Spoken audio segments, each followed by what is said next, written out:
कर नील गगन में उड़ जाना है।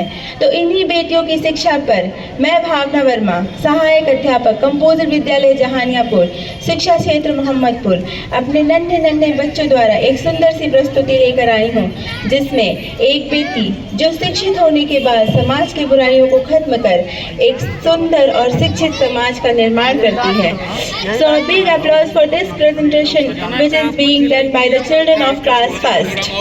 एक प्रोग्राम और नहीं करवाएंगे। दोनों प्रोग्राम क्या कोई देखने वाला है नहीं? बच्चे ठंडा जाएंगे तो